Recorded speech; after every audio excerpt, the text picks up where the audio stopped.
you want more success, more growth, more results? Then it's time for the Boundless Success Accelerator from the Modern Observer Group.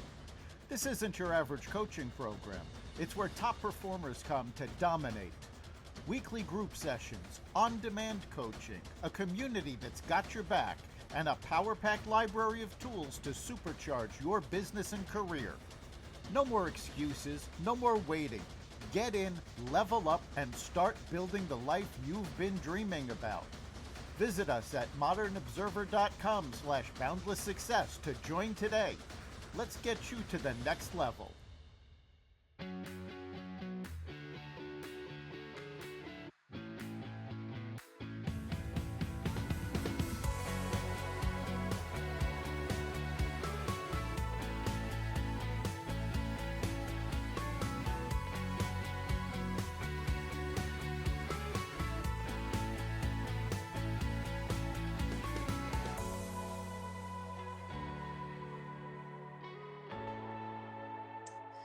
Hey, everybody, and welcome back to the Happily Never After show. I'm your host, Kate Mollison, resident grief expert and widow.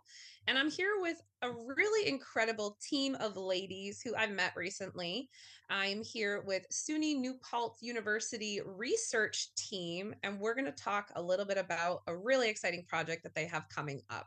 Thanks, ladies, for joining me today. Yeah, thanks for having us. Thank you for having us. We're excited to be here. Yeah. So, Lizette, Kelly, why don't you guys take a moment, and for the listeners who aren't familiar with SUNY New Paltz and or research projects in general, why don't you take a moment and introduce yourselves? Sure. So I'm Dr. Kelly Hass. I am a counselor education faculty member at SUNY New Paltz, and my interest in research has primarily been around somatic experiencing. I really focus on foodways and stuff, which isn't quite relevant here, but that's one of my main things. And then ties into nature, the world, and all that stuff. So just a very holistic approach to things. And that's about it for me. Lisette is someone that came into my path, and I came into her path. So I'll let her go from there. Yeah. My name is Lisette Teresin. Thanks again for having us, Kate. I am a graduate student in the counselor department at SUNY New Paltz, which of course is how I met Dr. Hass. I'm also a yoga teacher who specializes in movement for seniors, death doula, and a grief coach, and have been working sort of in the grief space for about 5 years now. Which is really what led me to want to do a graduate program in counseling to sort of, begin to elevate conversations around grief in the counseling world, because I think that it is one of the least talked about things in our world. That is one of the biggest things in our world, which I know is a passion of yours as well. But Dr. Hass and I are doing this research project on how grievers experience authentic movement. Authentic movement is a somatic intervention that was developed in the 1960s, where one person moves while they're being witnessed, and they just sort of move in any way that their body feels is necessary, with their eyes closed, no music. And then they switch places, and then the witness and the mover come together and have an exchange of sort of what happened. And then, there's some creative arts expressive work around it as well. But we really think authentic movement has been shown to be effective for PTSD and trauma and depression and anxiety, but it's never been studied in the context of grief, which is really why we're so excited about this research project, because, this idea of being witnessed. It's like an emotional trust fall almost. It's exactly like that. Yeah, huge. So like have a person who you can trust to bear witness to the most raw and unraveling of the human condition, I think, right? Like having personally experienced it, and specifically pertaining to spouse loss, one of the biggest things that I commonly heard, like, oh, she's crying again, or like I'm so good at crying in public. I would go out to the grocery store and I would see his favorite dessert on sale, and the next thing you know, I'm like sitting on the floor in the grocery store as people are stepping over my legs because I'm completely unraveled. And we're talking, weeks after his death, even a couple months. Obviously it's not like that 5 years down the road. But I wonder if some degree my capacity to put myself back together so quickly is due to that social stigma and that social judgment. And it sounds like a lot of what this research project is working to do is to help release that judgment on grieving out loud. Can you talk a little bit about that for me? Yeah, I mean, I think, when it comes to grieving out loud and sort of what that means, and I love this image, Kate, of you. I mean, I don't love the image, of course, it's I know what devastating. you mean. I love the image of you sort of like coming onto this grocery store aisle and just sort of letting it go, right? Yeah. I lived in New York City for almost 2 decades, and everyone who lives, all New Yorkers know that the subway is the best place to cry, right? It's like this place where you are just Like underground. dinner and a show. Yeah. Yeah. Yeah, it's a little bit like that. Really, the subway is like dinner and a show. If you know, you know. I think that, this grieving out loud, or this, people are walking over you. How many people, when you were in the grocery store, stopped? At least a dozen people walked over me, and I think only Right. one person other than store staff stopped and was like, "Honey, are you okay?" But the store staff was this like 20 something, white dude who like came and like bent hinged at the waist and like patted me on the shoulder and was like, "You all right, champ?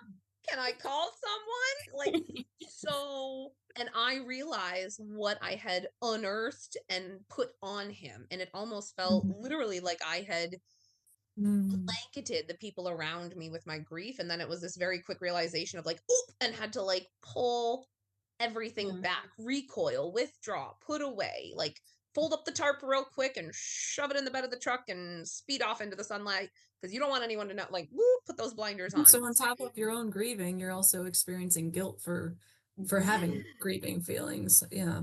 And you're moving through it so quickly that you don't even get to process it, because you're helping manage other people's reactions. Other people's emotions. You're so worried about the perception, the guilt, the repercussion, right? Thinking about it when I went back to work and having those emotions, even in the back, like off stage, if you will, because I worked in a retail environment, off stage, you're not customer facing, but to even still feel like I couldn't have that moment of upheaval to then collect myself and go back out. It was just, it's at the door and you're there for 8 hours, and that is just a pressure cooker waiting to happen.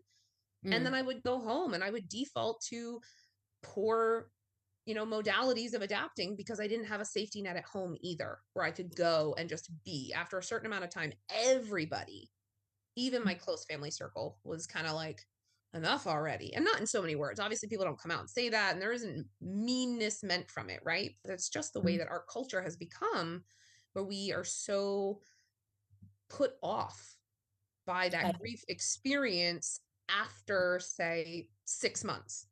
Right.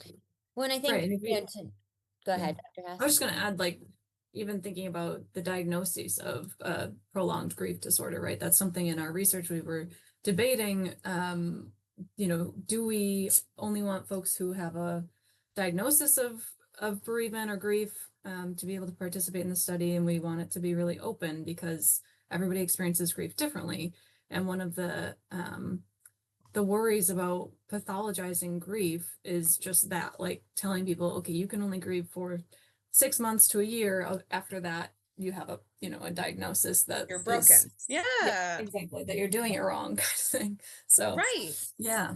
And of course that can be helpful for some people who are like, I need additional care and I can get that through insurance because I have this diagnosis. But at the same time, how much of that is being absorbed into their belief about themselves and how they're not grieving properly or whatever. They're grieving too much. Yeah, for sure. Lizette, you were going to say. Yeah, well, I think that, the pathologization, can someone say the word correctly? Pathologization of grief is sort of this this sort of foil to the idea of grieving out loud, right? If we can pathologize it, you're allowed to grieve out loud. If you can be given this diagnosis, you're allowed to fall apart.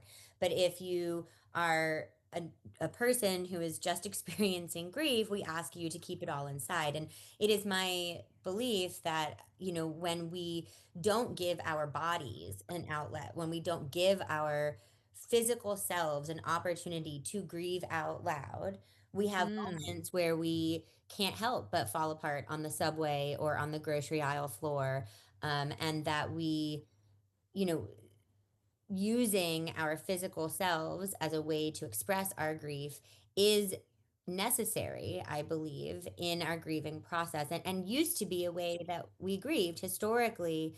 In ancient Rome, people would walk through the streets wailing and keening, it's called, right? Where they would beat their Mm. chests and really wail and rip out their hair. And it was this very physical activity. And there would be, processions through the streets, and like the public would come together for these things. And one of the things that Dr. Hass and I are interested in exploring in this research is this sort of physical release of the grief, and how does that change people's, if we do this in a controlled environment, or like in an intentional way, not controlled, in an intentional environment where we're encouraging people to explore their grief physically, right? In a Mm. physical way.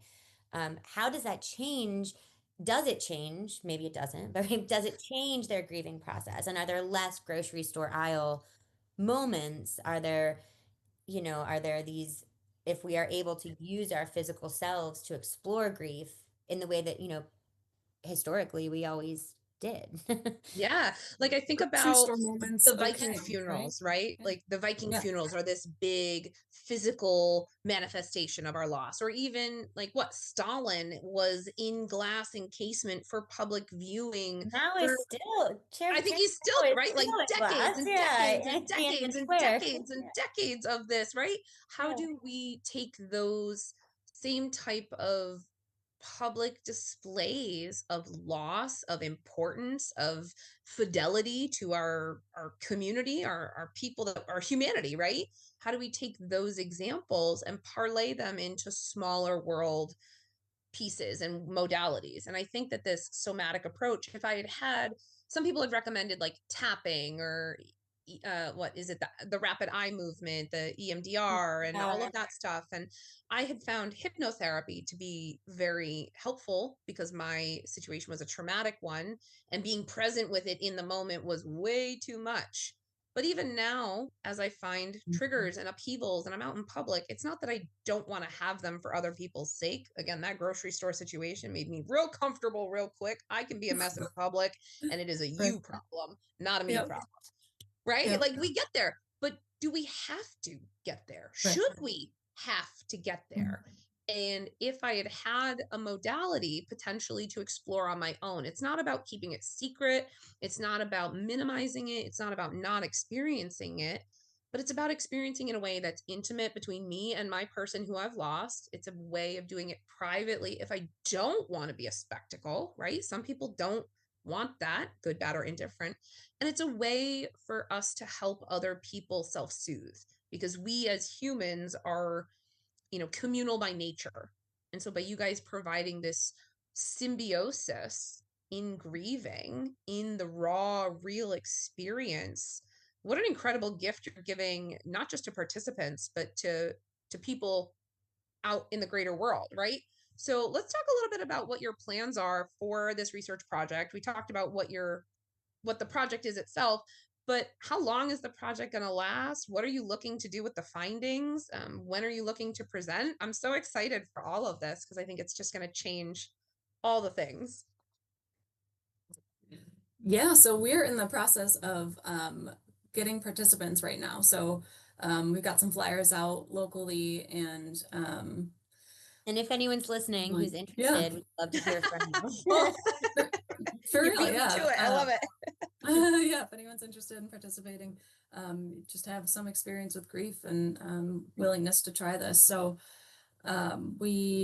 Lisette did a whole bunch of groundwork this past semester and got IRB approval to be able to do it. So then we threw out some flyers and gathering participants. And then once we're looking for a small group so it can be really intimate, really safe.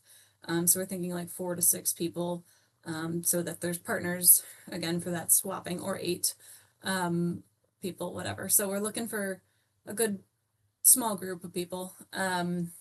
and we'll conduct the study sort of intervention someday. So it'll be kind of like a long afternoon of doing the somatic stuff, doing some creative arts in between. And each of the switching rounds will have some time to sort of process a little bit and take some data from the processing. But we're also going to do a pre and post interview to get some data qualitative wise from the participants. And then, yeah, I mean, Lisette's writing the lit review right now. So once that's good, we've got that. Once we get the data, then we can put it all together and synthesize and make it a thing. So is Yeah. the goal for this to be a repeat project, maybe expanding the size of the focus group to a larger demographic? Or are you looking to repeat this study for further information to compare when you do the report? I mean, what I really ultimately want to do with this is open up the conversation around somatic use for people who are grieving. Because again, there's not a lot of research on alternative somatic interventions. We see a lot about mindfulness, we see a lot about yoga, and how Mm, these kinds of physical physical activities can be really powerful ways for people to move through grief. But in the actual somatic counseling world, we don't have any sort of conversation around these kinds of alternative modalities and how they may be interesting. One of the things that really that's all came about, it piqued my interest. There was a study I was reading about how grievers were assigned to a mindfulness training and a progressive muscle relaxation training. mm, And we think about mindfulness and yoga and all of these things in the last 10 years have become a big part of the grief conversation. And like you for said, sure. emotional freedom technique tapping or EMDR or even shaking or these kinds of things have really entered the grieving conversation. Um, but this study that was about progressive muscle relaxation was just so fascinating to me because it was shown to have a more significant effect for people who were grieving than mindfulness alone, which, is this physical, um, it was really more about being in the body and being aware of what's happening in your body. And Mm, that somatic awareness, that bodily awareness was more healing for people than even like a physical activity of yoga. It's not just the physical activity, it's the somatic awareness around it. And so, one of the things that's really special about authentic movement that I think we're really interested in, um, adding to the conversation around authentic movement. Is that there's this component of witnessing. And I'm sure, mm. Kate, in your conversations, you've come across a lot of the times when people are grieving, and maybe this is why we have subway moments or grocery aisle moments, is because there's something deep down inside of us that wants to be witnessed in our grief. Mm, And there's a lot of research around when people feel seen in their grief, they are able to move past it a little, or through yeah. it, not past it, through it, integrate it in a different way. And because authentic movement has this witnessing component so built into it, it just feels to me like it could be a really powerful new avenue for counselors to explore grief treatment with people. And I think, especially when we talk about spousal loss, it could be a really powerful healing tool because you are in this partnership with somebody. And the ask is to, when you're the witness, to be completely empathetically invested with this person without storylining, without interpreting their movements, without The grief stealing, right? That like anecdotal relating that we love to do. exactly without that, right? And Yeah. This is like game changing. And I don't think you guys even realize like what you have in front of you, right? Like I'm listening to you talk and I think about again my own experience and it's all I can really rely on. And in those like that early, and I'll call that early phase, that within 6 months of the loss, that early grieving phase, I was so numb to Mm, everything and I was trying anything to feel something, right? Like there was drinking, there was eating, there was not eating, there was spending 8 days a week at the gym, right? And literally like I was at the gym 3 times a day, 90 minutes each time, 6 days a week because I just Ooh. needed I had so much frenetic energy because I was Mhm. dealing with the probate and the wrongful death. And it was like close to the holidays and it was peak of COVID and my kids were little and I had adult disabled parent and like a house I didn't own and all of these layers of trauma that you're just project managing. You're so outside of your own body and you're trying Mhm. to continue work. And I hadn't had physical contact, let alone physical intimacy with my husband for about 2 months prior to his death because of the nature of his injury. And obviously, Mhm. afterwards, you're in that like absentness. But Yeah. grief, the reason grief is so like big is because it's counterintuitive to our human nature. We Mhm. are community driven people, like creatures. By our biology means it is interdependent for us to have connection and relationship. We thrive on that. And Mhm. grief literally interrupts that process. Our capacity to be connected, our capacity to connect, our capacity to receive connection, all of those are interrupted by grief. And so, what this really does is it just kind of wipes the slate clean from that judgment, from that experience, from that you don't have those filters, those lenses, those washes. And yes, sometimes having your own personal experience with it is important, but removing that ability for people to layer in their own, you know, perspectives and thoughts on it for the other person, what a game changer. It is While really still hard being to in that. stand there in grief in Mhm. front of someone else, but knowing that you get to give your experience with, you just leave it all on the table. What a gift. Yeah, I think that, the ask to not storyline while still being in community, right? And Mm, like you said, like we are communal creatures. And so in an authentic movement circle, you are in community in this very held space. Um, but it's this community that isn't asking anything of you, right? yeah. I think is a really hard thing that grievers experience. When you so desperately want to be around people, but you also are having this feeling of wanting, at least I think we all experience grief differently, but for me, I go inward, right? Yeah. I need to just have not have, but I would love it if all of my friends could just come and sit and not speak to me. Right. But to a degree, that's a biological response, right? Like from a Mhm. grieving perspective, the cortisol hormone is flooding your system. You don't have the capacity for those conversations and to maintain skills. You lack object permanence. You have all of these things from a rudimentary perspective that interrupt your brain and interrupt our ability to have community.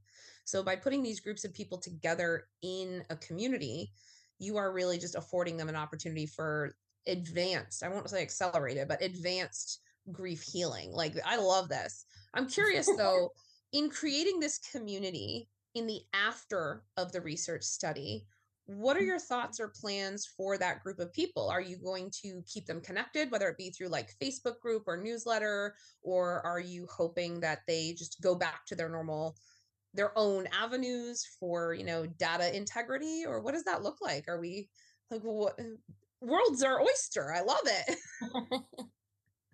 I think that's a great question. So part of that is like when you think of the research ethics behind having participants and trying to keep people anonymous for the sake of distributing the data, um, w- we will likely not, you know, facilitate a continued experience, but we'll offer, other resources that they can go to if they need continued care. Um, of course, in any type of group, whether it's a counseling group or otherwise, like people tend to make groups inside and, Yeah. and outside of those groups. So we're not going to stop them from supporting each other after the fact. But yeah, I think that's a really great point, actually. I don't know if we really considered future in terms of this specific group, but I guess it's just kind of an unspoken, like, it does seem like it's going to be a connecting sort of experience, but without that Mm, no forced connection afterward. If people, do want to do some yeah. internal, like, let me leave now and never talk to you all again, or, But whatever it becomes whatever completely suits. voluntary, right? And I think that Mhm. there's power in Absolutely. that as well. One of the Yeah. biggest, hurdles in grief is the power of choice. So much of the grieving experience is happening to you. And even specifically with spouse loss, right? Like so much happens to you. But by you guys creating an environment where they not only have the choice to be present, to be authentic, to share, to receive, but then they now have the power of choice beyond the confines of your program and your research project to go and change the grief community themselves by collaborating and maintaining relationships and sharing their experience and all of that stuff. So I think that that is absolutely incredible. And I really hope that you guys do multiple of these, because I would love, like, let's circle back a year from now and see when you've done 16 of these and we are out here changing the world with some really great research data. Lizette, so let me ask you this real quick. Oh, Kelly, go ahead. I'm sorry. I was just going to say a bit about the research in terms of, it does sound like a small number, like 4 to 8 people sounds very small. But using interpretive phenomenological analysis, which is our framework, is actually, it calls for a small thing. So we can get some really in-depth data from people's stories. So we want to be able to tell their individual stories and just open the floor to, like, we don't know what this is going to do for you. Tell us what it does for you. And from there, future research could be, more focused on mixed methods and studying in terms of like large scale numbers, or how do you have similar experiences to other people who've done this before, that kind of thing. But yeah, the small thing, I know it can like throw people off, but it's actually really going to be a great, like, in-depth way of getting some data. So we're excited about it. Yeah. I think size doesn't necessarily matter, right? Like it's quality, not quantity. Totally. I think too, our hope is that, this, like we said at the beginning, that this has never been investigated in the context. Authentic movement as a modality or somatic intervention has never been investigated in the context of grief counseling. And so if this does seem to be something that people are moved by, which again, I hesitate on an ethical boundary here to say what I expect or want to happen, because that is not within the framework of investigative phenomenological analysis. But I do, it is my non-professional belief that this really could add to the conversation in a really meaningful way, and that because this is a modality that does not require anything. Okay, you can do this with one other person in your home. You don't need a person who's certified in leading it to lead it. So it's not like yoga, right? You don't need training in it to do it, because all it is listening to your body. It is a very democratic, accessible practice that anyone can do. And if we can popularize this, or begin a conversation around this modality as being a really powerful tool for grievers, then I think that we, have succeeded in what we're aiming to do here. Absolutely. So Lizette, let me ask you this. While we know that it's going to be a small group and that it opens the floor for potential research, we also know that the epigenetics of grief can be directly impacted by self modalities in grief healing, right? Like, what are your thoughts on how this could potentially have an impact on generational grief healing or epigenetics within grief healing? Oof. Okay. So now we're really getting into, I think, somatic work in general, right? Because I think that so much of the generational traumas and griefs, and and given what is happening in our world right now, I think we're going to need the kinds of things to examine and explore generational grief in an even more profound way.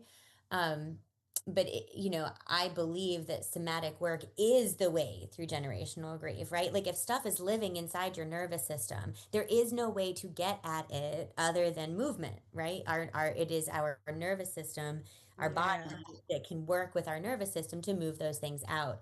And so, I think that if authentic movement, if we can show that authentic movement is a powerful way to move through personal grief, I would love to further explore how that might work with generational trauma, right? Because generational trauma is a type of grief. And, speak like epigenetic grief, like if you're, we're on a podcast about spousal loss, right? Like if your parents lost their spouse and your grandparents lost a spouse and your great grandparents lost a spouse, right? Like how does that live in your body? How does that show up in Mm. your body?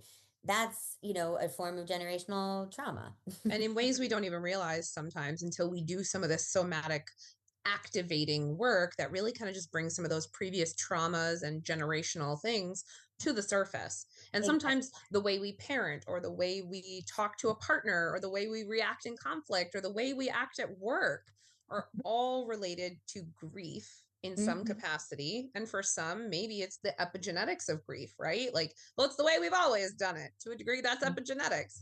Dr. Haas, let me ask you, where do you think that this project has the potential to go? In your mind's eye, in an ideal situation, if you could say, where would this land? What would this do for SUNY New Paltz, for you guys as a research team, for grief healing, any and all of the above? It can go to the moon, it can go everywhere it wants to go.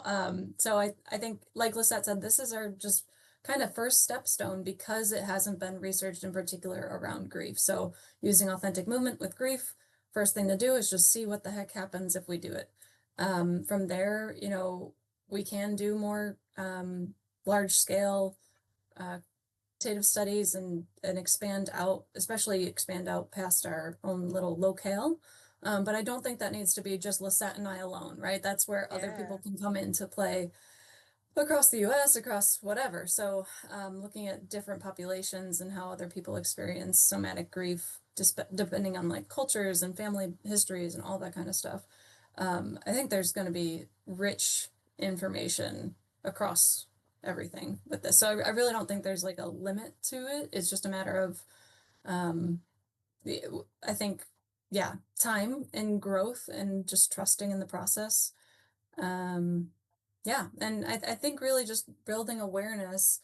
I mean, hopefully our data shows that it's useful. I think, and Lisette was really hesitant to say that, we believe this is actually going to do something, but based on the literature and based on what we've seen already, it probably will do something helpful. So hopefully if we can find, something useful to the public or see like, okay, the way that we did it for this study actually didn't do much. Maybe doing it a different way for a future study would do better. So if we're doing a 1-day seminar and someone decides, okay, that 1 day seemed like it might have done something, but let's actually expand that to a 6-week course or something like that, depending on whatever we find. So really think we're at the sort of baby stage of figuring it out, but there's no limit really to where we take this. So yeah. And I know Lisette's got other ideas too. We've just been, she's got multiple research projects brewing. Well, I was going to say, like, this type of stuff and these types of projects don't just come out of thin air. Usually they come from people and for people who have personal experience in this arena, right? And like, we all know that I have experience in grief, but you both have had your own personal experiences and there's no obligation to share. But if you so feel inclined, what personal motivations do you have or personal inspirations do you have in your lives that are really just contributing to the impetus of this project? Yeah. So when I, like I said, I'm a yoga teacher and movement and sort of like that kind of somatic mindfulness work has always been a big part of my life, and it has been for Dr. Haas too. But when my mom died in 2018 after about a year long experience with acute cirrhosis, movement was how I worked through that.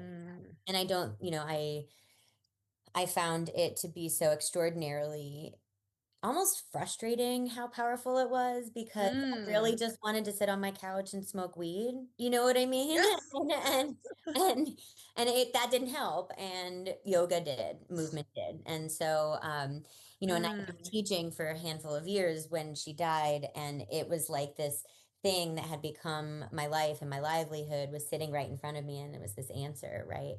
And then I discovered authentic movement relatively recently, about a year ago, and was like, what the heck is this practice? Like, this is phenomenal. And so sort of like gobbled it up everywhere I could find it.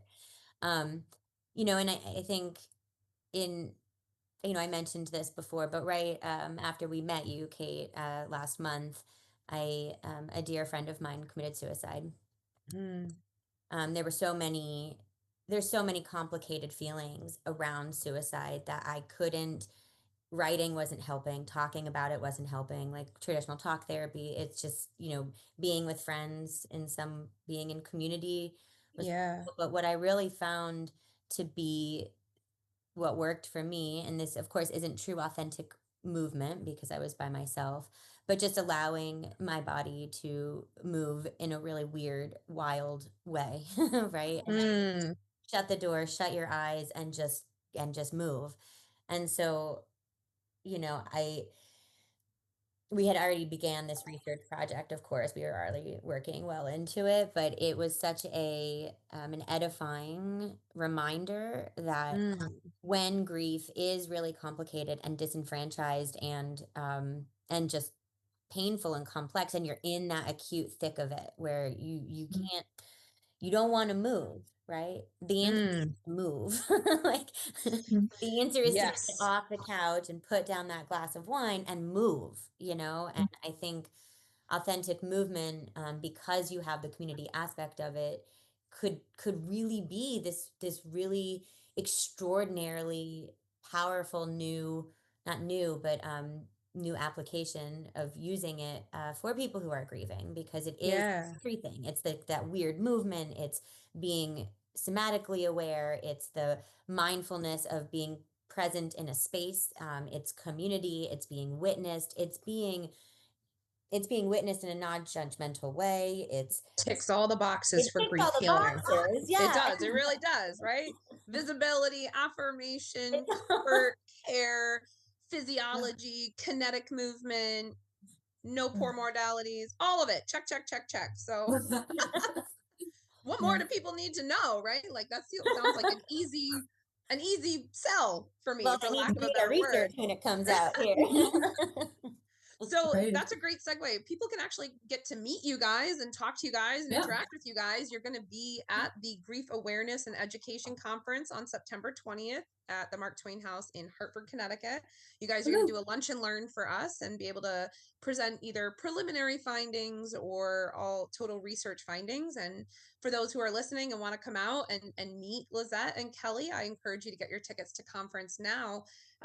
But what are your hopes for being at conference? What are you hoping to have available to share with us or gain from conference yourself? We are just pumped to be there. Yeah, we're really excited. So thank you for having us. I know we were like doing this research and we came across your stuff and we were like, oh my God, this is perfect. We need to reach out. So thank you for getting us involved. We're hoping to have conducted the interventions at that point. So being able to at least talk about some preliminary analysis of the interviews and the group processing would be ideal. So we're hopeful for that. Otherwise, we can talk all day about the research, like the lit review kind of Maybe we can get a situation. demo, right? Like maybe we Oh can yeah, get a yeah, yeah. demo. Yeah, we're talking about that too. So yeah, so I've presented a couple times at various conferences on somatic experiencing and movement. And it's kind of a fun thing. People enjoy trying it, in these fun spaces where maybe you're at a conference and you're used to staring at a screen. Instead, we're gonna, circle up, we're gonna start moving. Yeah. I love it. Whatever that looks like. So to show that or demonstrate that or talk about that. And then I think we're just excited to learn more about grief at your conference too. I know for me, I'm not fully immersed in the grief world of things, but it's definitely an interest and it's a tie-in to what we're doing. So maybe Lisette has other hopes. But yeah. But I love, Kelly, that grief may not be like Mm-hmm. personal to you. You may not have direct experience, but as Mm-hmm. an ally, for lack of a Yeah. better term, like Grief someone ally. in the community who knows that it will one day impact you and or the Mm-hmm. people around you, Oh, and for doing the sure. due diligence to have the skill set to support them the Mm-hmm. best way possible. I wish more people would just take that learning opportunity, right? Mm-hmm. Death is not Mm-hmm. something that has to kill you to talk about. It's Right. it's not, right? Like I don't mean to be Yeah. like No, punny, but yeah. it's true. Like it doesn't kill you to talk about it. And it is Mhm. if anything, it does help versus hurt. So I applaud you for your willingness and ability to be part of the conversation, for sure, for sure. as an ally and as a friend, if you will. So Lizette, any conference hopes, goals, anything you'd like to share with us? Really quickly, I just want to touch on, you just said it won't kill you to talk about death. I don't know, there's some sort of like some sort of thing going on.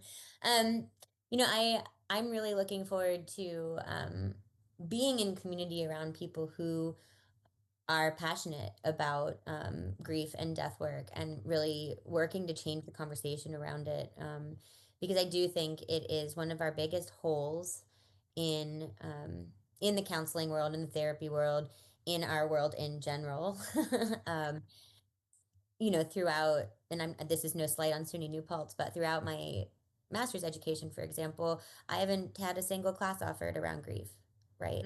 So like, why? Right? It's such a huge thing. It's such a huge topic, but we really don't have a ton of literature, a ton of people who are willing to talk about it. And I think that comes back to this sort of historical evolution of moving grief, behind curtains in hospital rooms and under fluorescent lights and behind closed doors, and these processions and these big displays of mourning and grieving have really been asked to come inward. So I think that the work of this conference, and why I am so grateful for the work that you do in the world, truly, Kate, is I'm just excited to be around other death nerds. I never would have thought myself a death nerd, but I'm totally making myself a button that says just that made that now. up. Like, we're gonna hand out stickers that say death nerd.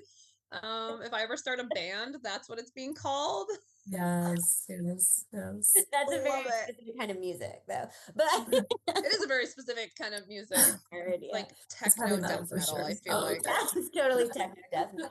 But yeah, I think and my hope is to be a part of the changing conversation around grief, death awareness, and accessibility of tools.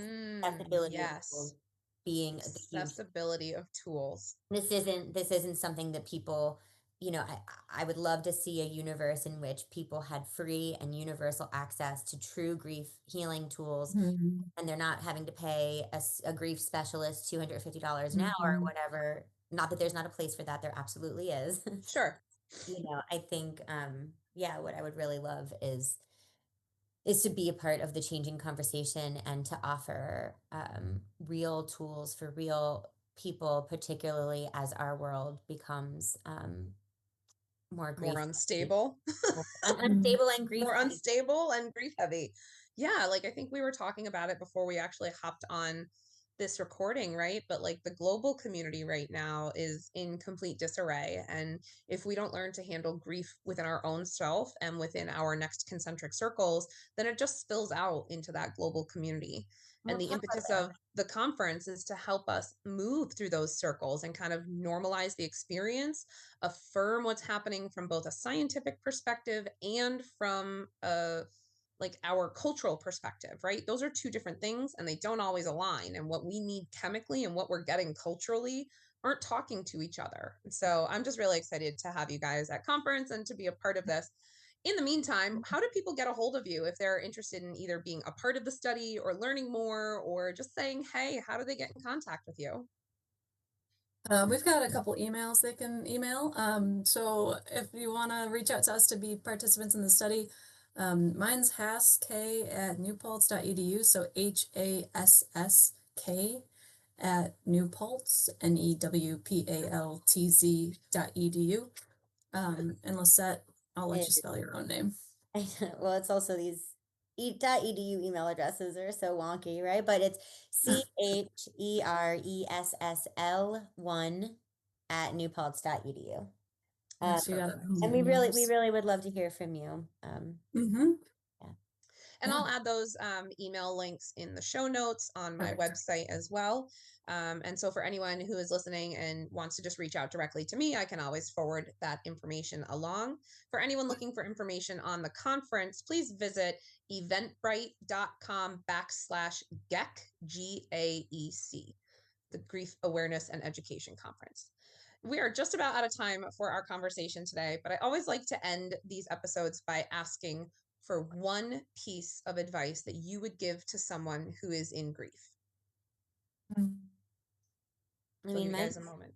yeah, I mean, yeah, I think the biggest thing is move. However Mm. that looks like for you. Shut your door, close your eyes, and move in a way that your body wants to, because you have more wisdom in your body um, than I think we give ourselves credit for. And your body will give you the movement that it needs Mm. to experience grief. Mhm. And doing that, having a conversation with your body, I think opens up neural pathways for healing and exploring grief in a really significant way. Yeah, it's like when you understand the laws of physics no longer apply, Hmm. the sky's the limit. Hmm. Mhm. And going off of that, like as you're moving, really turn inward or outward. Like listen to what's happening for you internally. I know, Kate, you were talking about going to the gym 3 times a day, but that was more of like a external, like I'm just gonna move my body kind of thing, right? It doesn't sound Yeah. like there's a lot of connection to what the body actually was asking for. Or maybe that was what it was asking for, whatever. But just giving I the don't body think what it's so, because it asking wasn't for, right? sustainable. I don't think that's what my Right. body was asking for. My body Right, generally right. asks for like Taco Bell. Yeah. Trusting, like Lisette said, that the body knows a lot, and we can listen internally and trust internally that we've got what we need, kind of thing, or that we can find what we need. I love that. I think it's a difference between understanding, like sometimes our brains will lie to us, but Yes. our bodies have the wisdom, and we tend Yeah. to keep those two things tangled together. So just Yes. being Like, grounded don't in your ignore the body, body. being present in your Yes. body. Don't ignore your body. Listen to your Mm-hmm. body, but Mm-hmm. sometimes it's okay to ignure your brain because it's stupid and tells you lies. Like Brain's silly. the brain Brain is is a liar. Yeah. the brain is like a feral toddler, and we just have to give it snacks and naps to make it be quiet. That's all, right? Like Yeah. I Yeah. love Seriously. so, Yeah. well, I'm glad we're able to end on a laugh and on a high note. And I am so grateful for the time that you ladies took with me today. For everyone out there listening, I'm your host, Kate Mollison, and this has been the Happily Never After Show. Until next time, with grief and gratitude. Thank you. Thanks. You've been listening to Happily Never After, part of the Xvadio podcast network. You can catch every episode of Happily Never After, as well as the rest of the network at xvadio.com, the Apple Podcasts app, YouTube, Rumble, Spotify, iHeartRadio, Audible, Amazon Music, and wherever you find podcasts.